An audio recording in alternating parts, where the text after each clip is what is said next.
The 175th edition of the Royce Boys podcast starts right now. Carolina basketball family is the strongest there's ever been. There ever will be. Nate Humphrey hands King Rice the ball. Pushes into Hubert Davis. 8 seconds. Davis trying to get free. Over to Fox. Fox, baseline. Up for the shot. Down off the glass. Oklahoma calls timeout. But the game is over. The game is over. Carolina has upset number 1 Oklahoma. Been ready on his second attempt. That one is no good. They battle for it. Loose ball. Recovered by Vinny. With 20 seconds left to play. Goes back to Michael Jordan. Jumper from out on the left. Good! 63, 62, 13, 12, 11. Georgetown with one timeout. Brent Brown looking. Throw away to Worthy. 35. The Tar Heels are going to win the national championship. Carolina with foul. He takes the timeout. Technical foul. Technical foul. Brown gets it into Williams. Here comes Williams front court. Williams on the drive. Gets it back out the head. Long outside shot. Short rebound. It's over.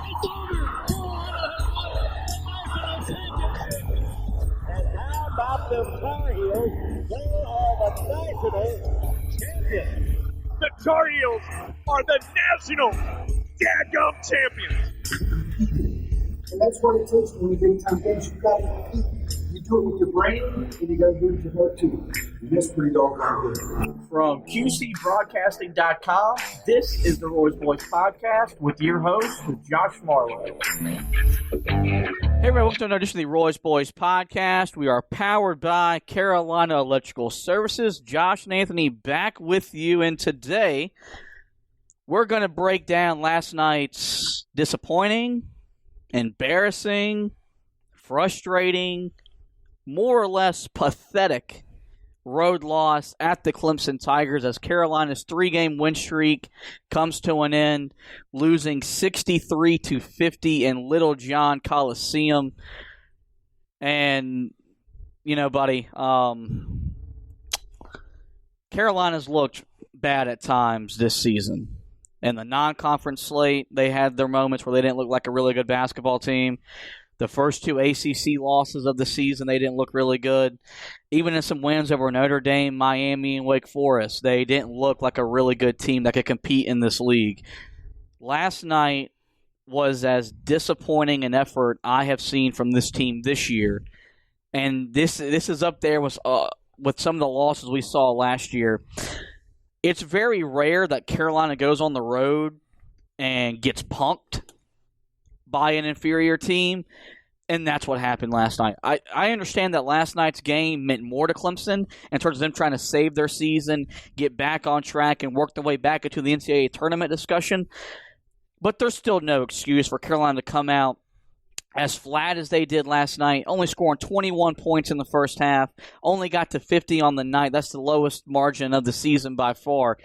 And this was an offense that just didn't look good. 39% from the field, 26% from behind the three-point line, 52% at the charity stripe, turned the ball over 17 times. It was like everything that they had kind of corrected over the last couple weeks as they were rounding into form, that all went out the window in a very disappointing loss last night. Well, I like how you started out by just reading the caption that you put on social media. Yeah. For the article that you wrote after the game. But it pretty much sums it up about as well as any other statement would sum it up. And I think the thing that hurts the most is that we thought this team was going in the right direction. We thought this team was potentially looking at trying to challenge for an ACC regular season title. Yeah. And this is a setback. I think the thing that's key to remember with this is that this is a setback. This is also the ACC in 2020-21. Other teams in this conference have bad losses on their schedule. So it's not over, but this is a really tough loss to swallow. And look, this is one of those games that, I mean, you know, I still think that this is probably going to end up being an NCAA tournament team. But if you go back later in the year and you pretty much split the rest of the way down the stretch. This is one of those games that you're going to look back and say, well, if you would have won that game, you probably would be in the NCAA tournament. I think that this Clemson team is showing that they probably are better than they've been the last few games. But still, Carolina, I mean, look, you allowed 63 points in this game. That should have allowed you to win this game. That's right around what Clemson's season average was. They are not a good offensive basketball team. You had gotten yourself in a rhythm. There are a lot of question marks that come out of this game. The biggest one to me is, why in the hell is Armando Bacot taking one shot in this game? He had dominated the last two games for you. Why are we not putting the ball inside to him more and letting him go to work? He is your best offensive weapon right now. Instead, they decided to settle for outside shots. They got back to turning the ball over a lot, and they couldn't hit free throws. This looked a lot like the team that we saw earlier in the year that left us scratching our heads and feeling frustrated, and that's something that we really have to hope they're not going to get back to. I don't think they necessarily are. I think this is just a really bad game from Carolina. I think one thing that has to be talked about, it's not an excuse. It's something that they just have to get over, especially in a COVID season like this. They hadn't played in 7 days. I think that really hurt them coming into this game. But, it's disappointing to say the least, because it really puts a damper on how good we were feeling about this team coming in. The issue with Armando Bacot is twofold. One, the guards got to be more willing to give him the ball quicker when he's open and stuff like that. But also, he's got to be more demanding of the basketball. You are this team's best offensive option at this moment. Not Garrison Brooks, not Kerwin Walton shooting threes, not Caleb Love, not Day'Ron Sharp coming off the bench. You are our best source of offense in the half court to get the ball and go get a bucket. So with that in mind, you've got to stand there and demand the ball until they give you the ball, and then go put the ball in the basket. And I think that was the problem last night, was that he got really good positions at times, and if they look, they're going to miss him. Caleb Love and R.J. Davis, they're going to miss you at times because they're not seeing the game. They're not seeing the floor right now like they're going to in a year or two. So you got to demand it, and you got to yell at them, and you got to flash harder. You got to put your hands up. You got to do everything a little bit harder and a little bit faster to get rewarded, to get possession of the ball, and then go to work. So I think with that, it's a twofold thing. It's not just the guard's fault. It's partly, in large part, Armando Bacot's fault, because he's not very demanding of the basketball. That was the one thing about, you look at Carolina's big men that have been really great under Roy Williams, Sean May, Tyler Hansborough, Tyler Zeller, Bryce Johnson, Kennedy Meeks, and those guys. When they got to the point where they knew they were the best option at a time to get offense, they demanded the ball, they got the ball, and they went and scored the bucket. So I think Armando Bacot's got to become a bit more comfortable in that kind of setting of being willing to demand the ball and then go to and then go from there. But also on the other side, Carolina's guards didn't see the floor last night. A lot of that, look, Clemson's a really good defensive team, especially in the half court, and they took Carolina to school on the perimeter. They were more physical than Carolina. They made Caleb Love and R.J. Davis look like the freshmen that they are, which they hadn't looked like freshmen in the last couple of games. And so you got to give credit to Clemson in that regards. But for Carolina, as Roy Williams said in the postgame, you had a week off, so you had a whole week to prepare for this game. There was no excuse to come out and play that bad. Right. And that's what they did. They looked god-awful. Well, and here's the other thing that, again, is really key when it comes to the progression of this young team.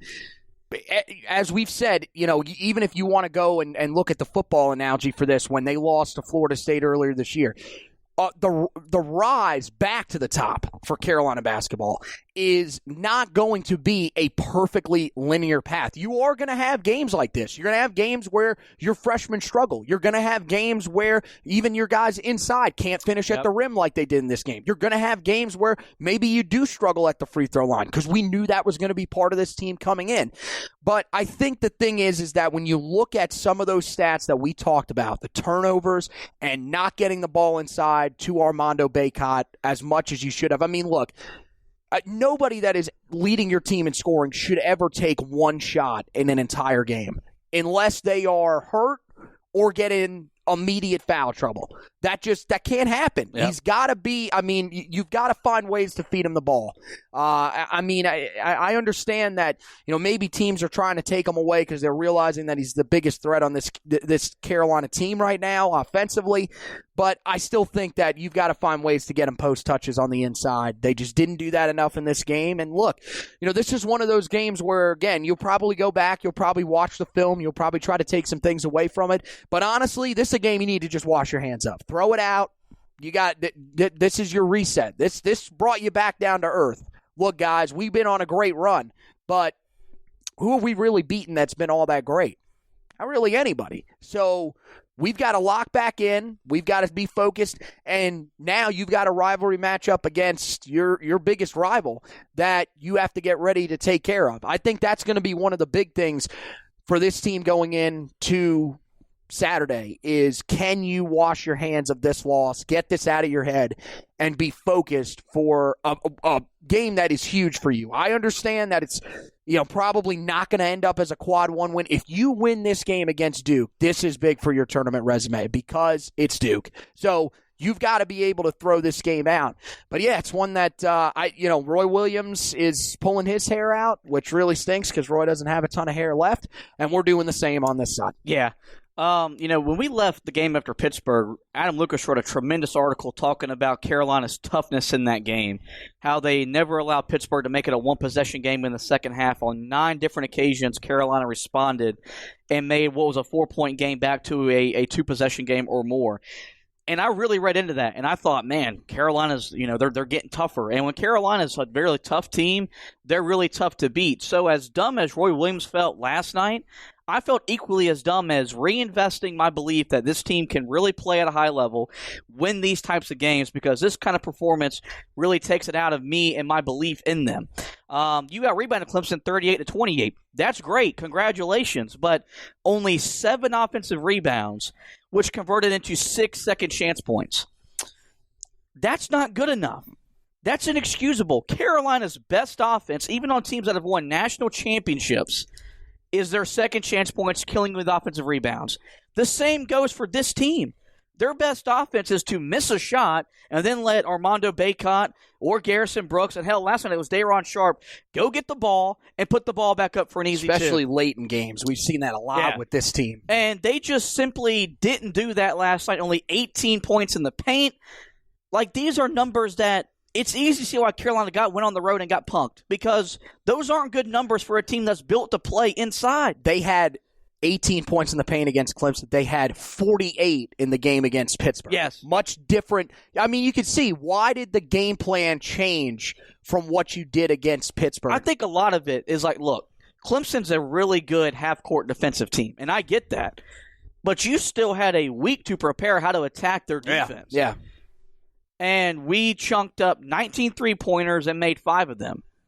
Why?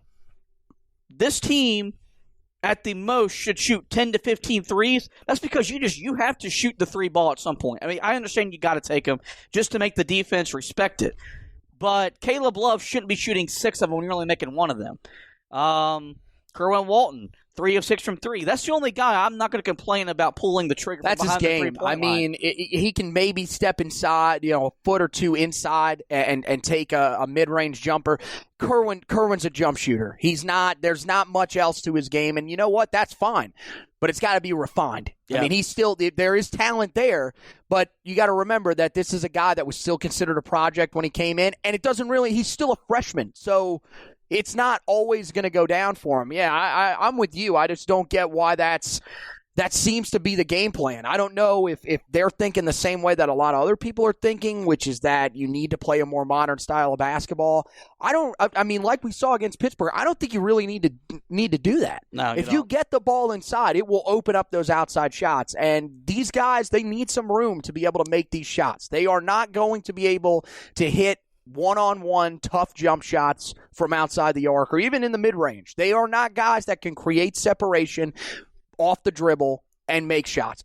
That's not their game right now. That may never be any of these guys' games. I think maybe that could eventually be R.J. Davis's game, but I think it's going to take time for him to get there. So the best way to do it is use what is your strength, which is the post players. And they didn't do that in this game, and it shows. And now you're going to be looking back and sort of scratching your head at this game. I mean, if this is what ends up keeping you from winning an ACC regular season title, you're going to feel pretty crappy about it, because this was a team that coming in you felt like you had a really good chance to beat. And we'll just have to wait and see. Like, you got to give Clemson credit. They played about as well as they've played over the last month, but this is still, a lot on Carolina that they could have done things differently, and they probably would have been able to pull this win out. But